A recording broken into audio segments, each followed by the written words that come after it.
नमस्कार दोस्तों, आपका बहुत बहुत स्वागत है गैजेट ऑल के एक और नए एपिसोड में। हर दिन की तरह मैं आज भी आप लोग के लेके बहुत से इंटरेस्टिंग टेक न्यूज़। तो चलिए शुरू कीजिए आज का टेक न्यूज़।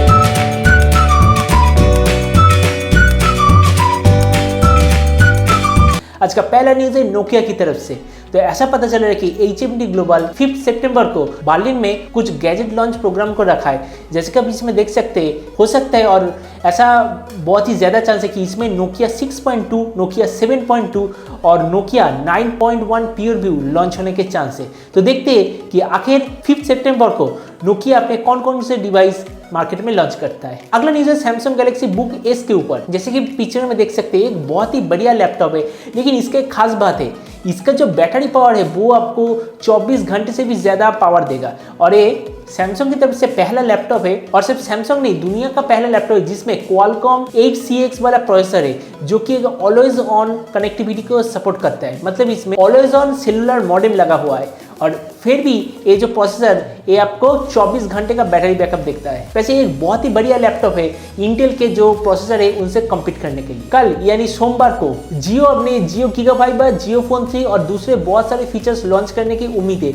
और जियो होम टीवी भी लॉन्च होगा। तो देखते हैं कि आखिर जियो कौन कौन से सर्विस लॉन्च करता है। वैसे मैं तो इस इवेंट के बारे में बहुत ही ज्यादा एक्साइटेड हूँ। जैसे ही मुझे कोई न्यूज मिलेगा मैं आपको इसके बारे में बता दूंगा। अगला न्यूज है एप्पल की तरफ से। तो ऐसा कहा जा रहा है कि एप्पल आईपैड प्रो का जो नेक्स्ट जनरेशन डिवाइसेस होगा उसमें ट्रिपल लेंस कैमरा सेटअप होगा। और एक और न्यूज आ रहा है कि हो सकता है कि जो नेक्स्ट जनरेशन आईपैड या फिर आईफोन होगा वो फोल्डेबल होगा। तो देखते हैं कि एप्पल अपना नेक्स्ट जनरेशन ऐसे डिवाइस कब लॉन्च करता है और इसके लिए एप्पल कितने लाख रुपए मांगता है, ये तो आने वाला वक्त ही बताएगा। अगला न्यूज है रियलमी की तरफ से। रियलमी बहुत ही जल्द अपना क्वाड कैमरा सेटअप वाला एक स्मार्टफोन लॉन्च करने वाला है, और जिसका जो मेन सेंसर होगा वो होगा 64 मेगापिक्सल वाला सैमसंग सेंसर। और इसका जो हैंड्स ऑन पिक्चर वो इंटरनेट पे आ चुका है, जैसे कि पिक्चर में देख सकते हैं। वैसे ये जो कैमरा सेटअप है तो दिखने में बढ़िया लग रहा है। अब देखते हैं इसका कैमरा क्लैरिटी कितना बढ़िया है। वैसे इसमें जो दूसरे स्मार्टफोन के साथ कंपेयर किया जा रहा है ये है Redmi K20। अगला न्यूज है LG की तरफ से। तो सैमसंग तो अपने फोल्डेबल स्मार्टफोन को अभी तक मार्केट में लॉन्च नहीं कर सका, Huawei ने भी लॉन्च नहीं कर सका, लेकिन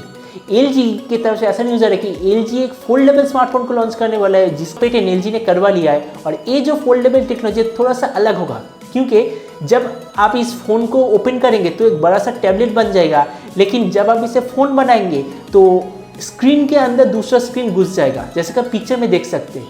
मतलब एक फोल्डेबल स्क्रीन है, लेकिन इस स्क्रीन को आप रोल भी कर सकेंगे। तो देखते हैं कि LG अपना ऐसा डिवाइस कब मार्केट में लॉन्च करता है और किन किन फीचर्स के सब लॉन्च करता है। तो अगला न्यूज़ है OnePlus की तरफ से। बहुत ही जल्द OnePlus 7T Pro मार्केट में लॉन्च हो सकता है, और ऐसा कहा जा रहा है कि ये डिवाइस लॉन्च होगा अक्टूबर 15 को। तो देखते हैं कि इस बार OnePlus अपने किन किन फीचर्स के साथ OnePlus 7T Pro मार्केट में लॉन्च करता है।